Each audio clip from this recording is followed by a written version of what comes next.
If you're about to do something for the first time, chances are high that you might embarrass yourself. But what it means is if you're willing to be the kind of person that is willing to embarrass themselves, it means you're trying something new. It means you're going for it when everybody else sits on the sidelines. And so one of the things that I would encourage you to do is that when you feel that tingling, like you're starting to hold yourself back because you start thinking about what all your friends are thinking about, that's a moment to go, oh, this is what that lady was talking about. 5, 4, 3, 2, 1, I'm going for it. Here's the key to the good life. Learn to put everything you've got into everything you do. Whatever you are doing, pour it on. It will quickly open up into opportunity or quickly disclose to you that you ought to be doing something else. The delusion is, if I had a better job, I'd really pour it on. See, that's delusion. Wherever you are, pour it on. Don't give somebody half a job for a day's pay. Pour it on. See, that'll help change your life. Hey, work to your potential, not your quota. If you want to stay really motivated, if you want to answer the question to why people that have already made it keep pushing, it is because they don't operate on quotas, they operate off potential. They're driven to reach their potential. This is also tied to their ethical obligation. They know what they're capable of. Nobody can tell you what you're capable of. You're the only one that knows. So work to your potential, not your quota. So, how many of you believe in your life that your worst day can become your best day if you turn it around? I happen to believe that. That honestly, in a lot of books you read, oh, there's a seed of every adversity, there's a seed of greatness. You've all heard that before, right? But it's actually true. If you were to go back in your life, some of the greatest trials and tribulations, difficulties you've gone through have ended up producing the most beautiful things in your life. Is that true? Yes?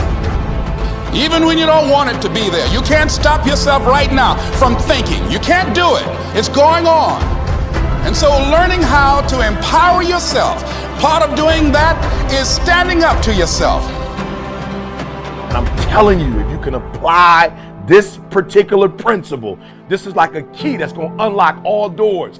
I need you to deal with the problem. I don't care how complex, I don't care how big, I don't care how small the problem is. The secret is in actually dealing with it. You'll get scared sometimes. Your mind will go blank on you. Some people you will allow to unnerve you. And you wonder, what's wrong with me? I'm not crazy. That's why you've got to learn to make a conscious, deliberate, determined effort to stand up inside yourself. Working on yourself, watching that inner dialogue, it will determine the quality of your life. You can be a history maker, or you can be liked by everyone around you. You can't be both.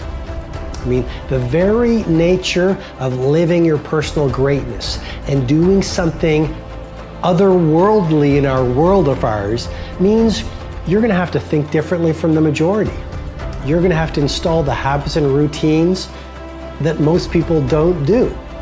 You're going to have to live, talk, breathe, walk, work, produce, create in a way that most people who are card-carrying members of the cult of mediocrity just don't buy into. When you look at most people out on the world today, and this is not judging, this is just reporting, but they're addicted to entertainment, they love gossiping, they're negative, they're toxic. Anyone who wants to do anything great, they want to bring them down, they dismiss the game changers, and they're just coasting through life. And so the very nature of you stepping up your game, living your greatest potential, owning your craft, dominating your field, and living a life that's legendary means you're going to have to leave the 5% and make a decision to live as very few people do.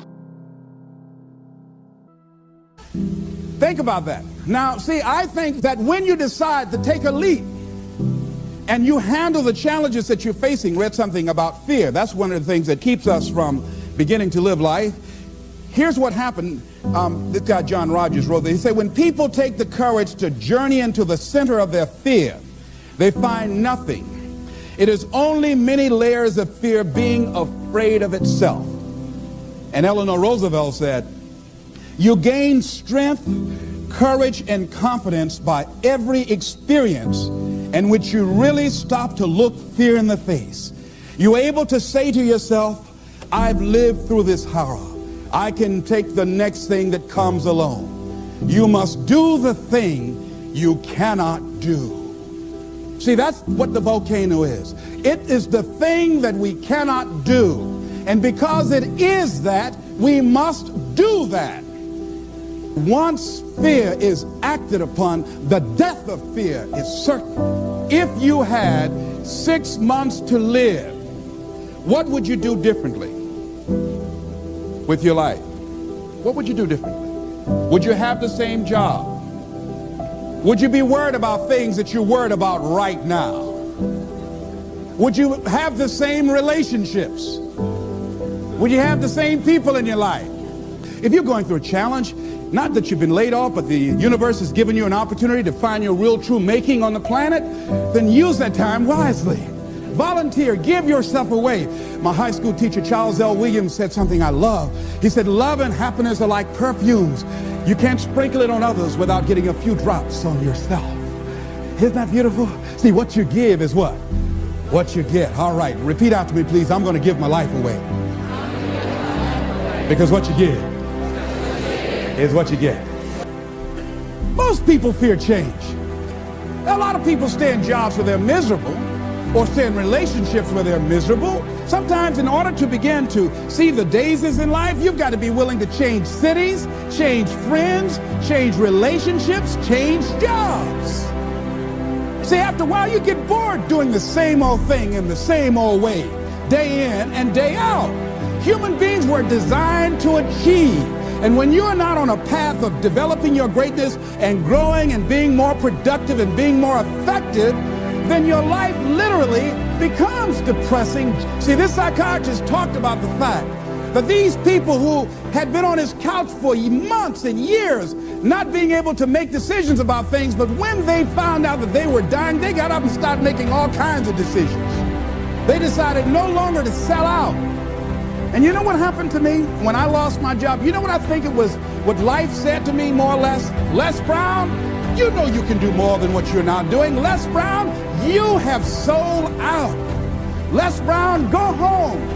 Go in your drawer, pull out your check stubs, and see how much you've sold your soul for. See, one of the things that got me about the movie is what Joe said to his boss after the doctor told him he was going to die. He went back to work and he confronted him. He said, because I was afraid, too afraid to live my life, I sold it to you for $300 a week. I sold my soul for $300 a week. When I look at Joe, ladies and gentlemen, I know that I'd sold out myself at different points in my life. And when you go home and you look at, if your life is not what you want it to be, if you're not living the way that you want to live, if you're not experiencing what you want to experience, if it's not giving you what you want, you've got to ask yourself, what have I sold my soul for? Remember that song? 16 ton. And what do you get? Another day older and deeper in debt. Saying, Peter, don't you call me, 'cause I can't go. I owe my soul to the company store. Oh, no, this is not Luther Vandross tonight. No. Last time I sung, Luther called my hotel and made a bomb threat. No. That song is depressing, ladies and gentlemen. That many of us have sold our souls for a home in the suburbs, or a brand new car, or 3 meals a day and a roof over our heads, or because we want to be popular with our friends. See, when you decide to make a change, it's challenging, but there's going to be some resistance. Everybody is not going to agree with that. There's a price to pay. The emotions that can change your life. Human beings are emotional creatures, and emotions are powerful for life change. Now, of course, emotions are so powerful they can go either way on you. Emotions can either build or destroy. So you really have to employ emotions properly. We call civilization the intelligent management of human emotions. If you can intelligently apply your emotions in the right direction, no telling what can happen. Could turn your life around one day would be sufficient. The major key to your better future, you. That's the theme of our seminar tonight. The major key to your better future is you. And I'd like to have you underline two words just to give it some added punch. Underline the word major and the word you, so that it reads, the major key to your better future is you. Now, my first suggestion is transfer this to a card or something where you can put it up, where you can see it every day. Preferably put it up where you can see it at the beginning of the day, before you go off to put the day together. This is a good phrase just to glance at, to keep in mind as you're putting the day together. It's called the silent seminar. If you'll just let this talk to you during the day, I found it to be tremendously helpful. The major key to your better future is you. Number one, you can't get somebody else's time. A guy says to me one time, he says, you know, if I had some extra time, I could make some extra money. I said, then forget it. There isn't any extra time. Hey, when the clock strikes 12 midnight, that about wraps it up, right? I mean, you can look around the gongs there for a little more, but it's over. You say to the guy, what are you doing? He says, I'm looking for extra time. See, they'll come and take you away, right? There isn't any more time. Now, if you can't get more time, which you can't, what could you get more of that would make a difference in economic results? And here's the key word. Make it a part of your notes. We're going to consider it tonight. The word is value. And I have a little phrase for your notes. Value makes the difference in results. Value makes the difference. You can't get more time, but you can create more value. Now, here's the first lesson of economics. Everybody should learn it from the time they're old enough to understand what a dollar means, how to earn one, how to get one, how to keep one, what to do with it. First lesson of economics. We primarily get paid for value. That's lesson one. Bringing value to the marketplace, that's how you get paid. You don't get paid for the time. I know it takes time to bring value to the marketplace, but you get paid for the value, not the time. Now, since that's true, here's one of the key questions of the evening. Is it possible to become twice as valuable at the marketplace and make twice as much money in the same time? Could you become 3 times as valuable? Make 3 times as much money in the same time? Is that possible? The answer is yes, if. And it's always if, right? Life is known as the big if. Harry Truman once said, life is iffy. How true. And here's the big if we're going to consider it tonight. It's possible to do much better at the marketplace if you go to work primarily on yourself. And that's the theme of our seminar tonight. Learning to work primarily on yourself. People have asked me for the last 24 years, how do you develop an above average income? And the answer is, become an above average person. Develop an above average handshake. Some people want to be successful, they don't even work on their handshake. As easy as that would be to start on. They let it slide, they don't understand. Develop an above average smile. Develop an above average excitement. Develop an above average interest in other people. Develop an above average intensity to win. See, that'll change everything. Probably one of the most frustrating experiences in life is looking for an above average job with above average pay without becoming an above average person. It's called frustration.